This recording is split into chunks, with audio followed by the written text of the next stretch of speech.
वजह है कि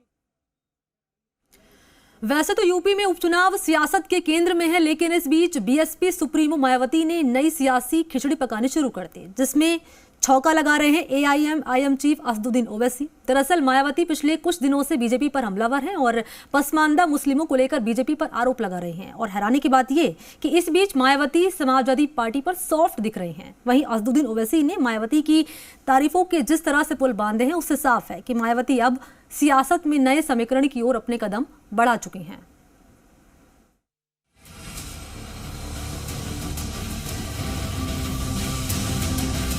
बीएसपी सुप्रीमो मायावती का हाल यूपी की सियासत में फिलहाल क्या है, ये किसी से छिपा नहीं है। बीजेपी की बी टीम होने के आरोप झेलने वाली मायावती पिछले कुछ वक्त से अचानक ही बीजेपी पर बड़े हमले बोलती दिख रही हैं, जहां पर वो ट्वीट के जरिए बीजेपी पर बड़े आरोप लगा रही हैं। ये अपने घर के पास सिर्फ देसी मुर्गियों को पाल कर हर साल 6 लाख कमा रहे हैं।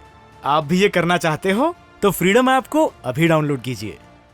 ऐसा ही एक ट्वीट फिर से सामने आया है, जिसके जरिए मायावती ने बीजेपी पर करारा हमला बोला है। मायावती ने ट्वीट में लिखा है कि देश में व्याप्त गरीबी व पिछलेपन से लाचार जीवन में महंगाई की मार तथा बेरोजगारी से त्रस्त मेहनत का श्लोक हर दिन आटा, दाल, चावल व नमक, तेल आदि के महंगे दाम को लेकर सरकार को कोसते रहते हैं, किंतु वो इसका जवाब देने व उपाय ढूंढने के बजाय ज्यादातर खामोश बनी रहती है। ऐसा क्यों?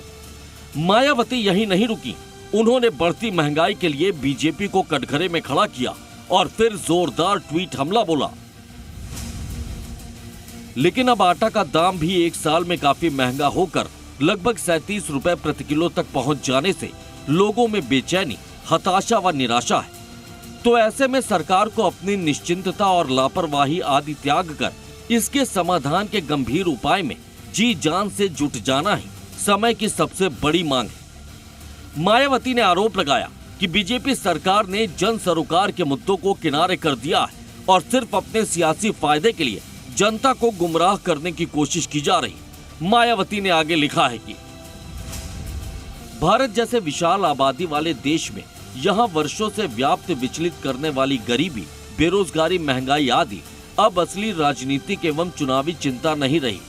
तब भी सरकारों को इनके प्रति उदासीन बने रहकर देश की प्रगति व जनता की उन्नति में रोड़ा बने रहना अनुचित व दुखद है।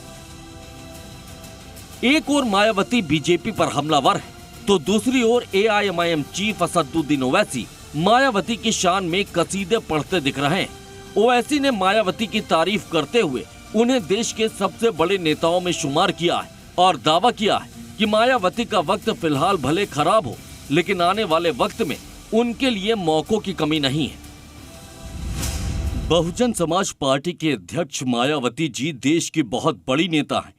ये अलग बात है कि अभी उनको वैसी कामयाबी नहीं मिल रही है। हम उम्मीद करते हैं कि उनकी पार्टी काफी ऊपर उठे। भारत की राजनीति में बहुजन समाज पार्टी की अब बहुत जरूरत है। फिलहाल मायावती के रुख से साफ है कि उन्होंने अपनी रणनीति में बदलाव किया है, जिसमें वो समाजवादी पार्टी को लेकर सॉफ्ट दिख रही हैं, तो वहीं बीजेपी पर तीखे हमले बोल रही हैं।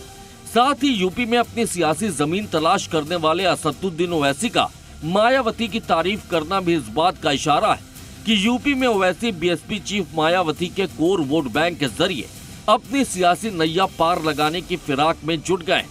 यानी मायावती अपनी सियासत को मजबूत करने के लिए जो खिचड़ी पका रही हैं, उसमें ओवैसी अब सियासी छौंका लगाकर दलित मुस्लिम वोट बैंक के जरिए नया समीकरण बनाने की जुगत में लगे नजर आ रहे हैं।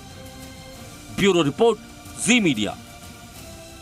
ये अपने घर के पास सिर्फ देसी मुर्गियों को पाल कर हर साल 6 लाख कमा रहे हैं। आप भी ये करना चाहते हो तो फ्रीडम ऐप को अभी डाउनलोड कीजिए।